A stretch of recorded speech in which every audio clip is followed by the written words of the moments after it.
घंटे अगर भगवान का भजन नहीं कर सकते तो कम से कम 6 घंटे भगवान का भजन जरूर करो। घंटा नहीं कर पाओ तो कम से कम 1.5 घंटा भगवान का भजन बोलो जन करो। आधा घंटा नहीं कर पाओ तो 15 मिनट, कम से कम 2 मिनट भगवान का भजन करो। 2 मिनट नहीं कर सकते तो कम से कम 1 मिनट भगवान का भजन करो। और 1 मिनट भी अगर भजन नहीं कर सकते तो चुल्लू भर पानी में डूब मरो। आओ क्या क्या सुन के आई, सुनी थी, इधर से सुनी। फिर घर पे क्या लेके आई? कुछ नहीं। जब जा रही थी तो भंडारा चल रहा था ना, उसमें गई थी 2 पूरी।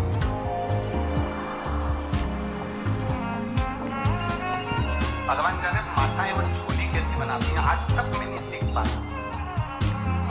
ऐसा उनका कुछ पल्लू मल्लू ऐसा रहता है, पिन मिन टच रहती और ऐसा पल्लू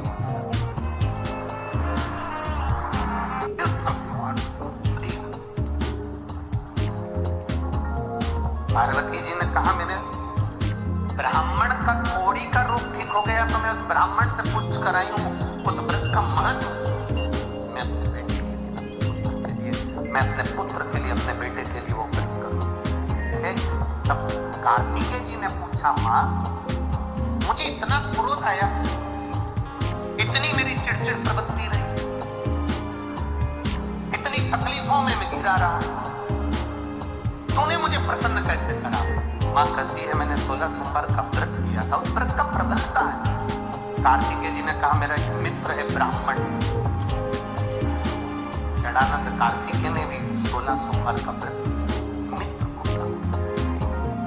मित्र मिल भी गया, प्राप्त हो गया। हमने एक बात आपको 16 सोमवार के व्रत की वर्णन करी थी।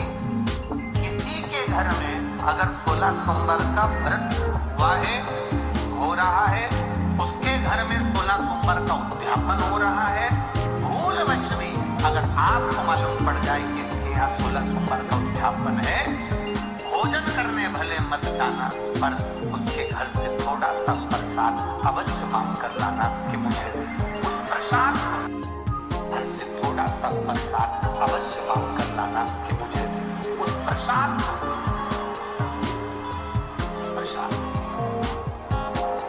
थोड़ा सा दे। और केवल एक अंजलि में नहीं, भले वो इतना सा प्रसाद दे पर अंजलि दोनों होना चाहिए भैया। थोड़ा सा इस प्रसाद का भाव, थोड़ा सा सुख मिलेगा इस प्रसाद का भाव। शंभो शरणे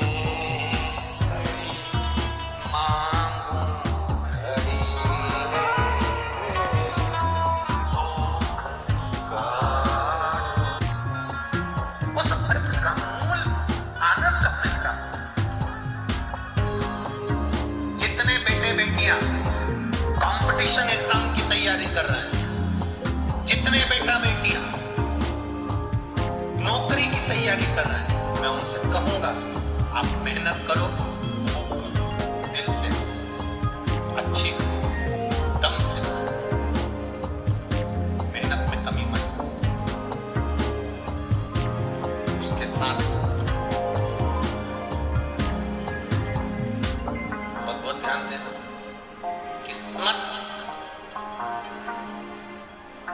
किस्मत मौका देती है, किस्मत जम के बोलो मौका देती है और हमारी मेहनत चौका लगा देती है।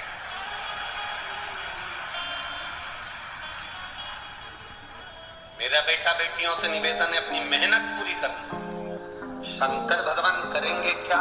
तुम्हें मौका देंगे, एग्जाम में बैठने का मौका देंगे, परीक्षा हॉल में तुम अकेले नहीं रहोगे, मेरा देव अधिदेव महादेव तुम्हारे साथ बैठेगा। किस्मत मौका देती है और हमारी मेहनत, स्वयं की मेहनत चौका लगा देते हैं। हमारे उन्नति की सीढ़ी को चढ़ाने का कार्य हमारी मेहनत करती। भगवान शंकर तुम्हारे साथ कदम से कदम मिलाकर चलेंगे। ये मत सोचना कि मैंने अगर शिव जी को बेलपत्री लगा दी है या मैंने जल चढ़ा दिया है तो भोलेनाथ लिख के आएंगे ना। लिखना तुम्हें पड़ेगा, मेहनत तुम्हें करना पड़ेगी, कर्म तुम्हें करना पड़ेगा। शंकर भगवान तुम्हारे साथ हैं हर पल, हर क्षण, हर घड़ी, हर पल।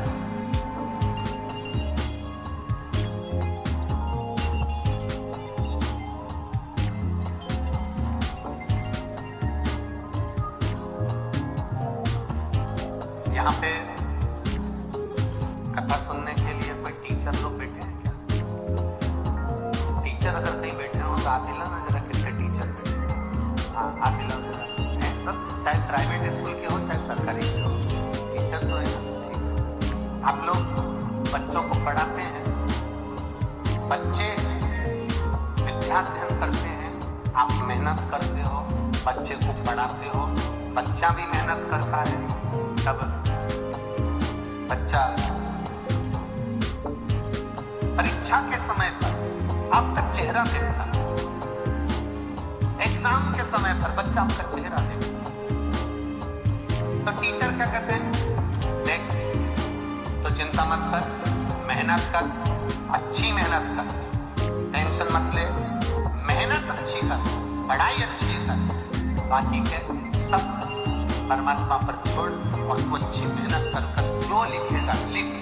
तेरा हाथ चलना चाहिए, तेरी बुद्धि चलना चाहिए, तेरी कलम चलना चाहिए, बाकी का रिजल्ट फिर उसके हाथ में है, वो देखना।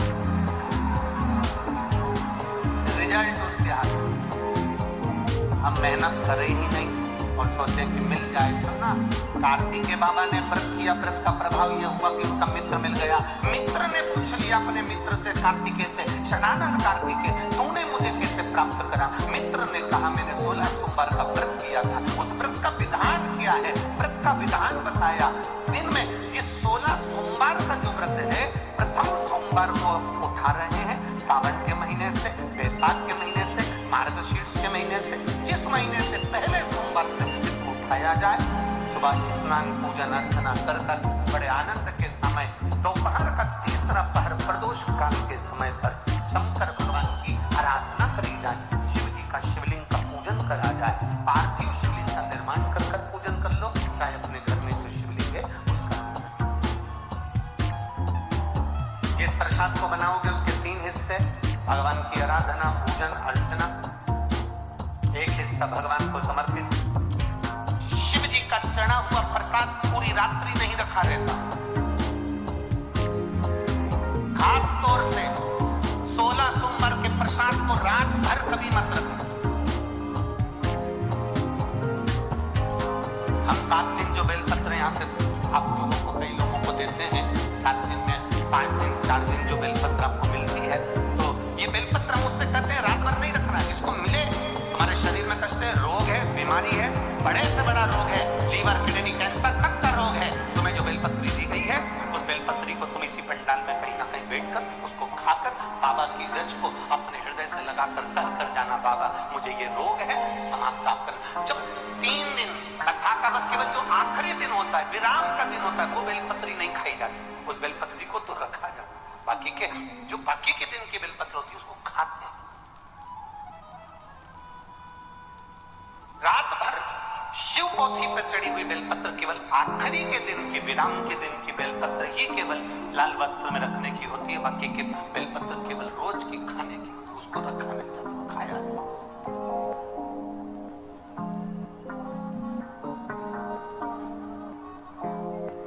उसको प्राप्त किया।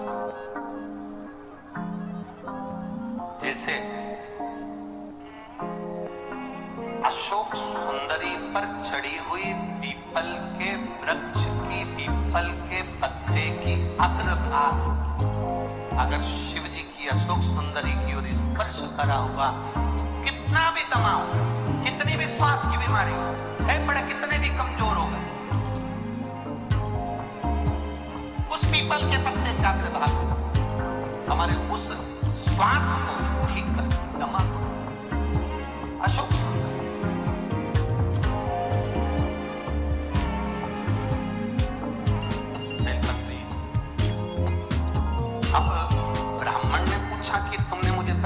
का राजा बता दिया ऐसा ऐसा व्रत है, उसको करो।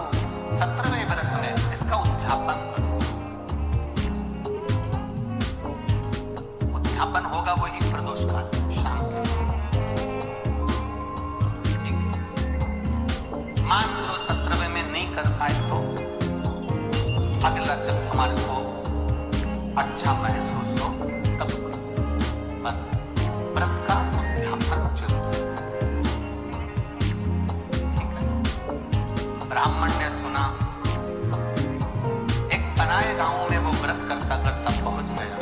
वहां के राजा की लड़की की शादी हो रही थी। राजा ने स्वयंवर रचा था।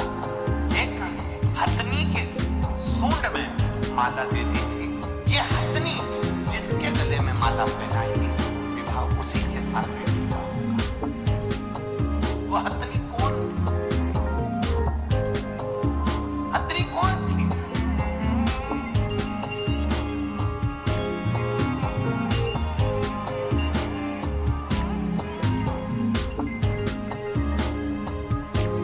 अगर नरसिंह पुराण को आप पढ़ेंगे तो नरसिंह पुराण में लिखा हुआ है, राजा के नगर में हथनी के सूंड में माला दी गई।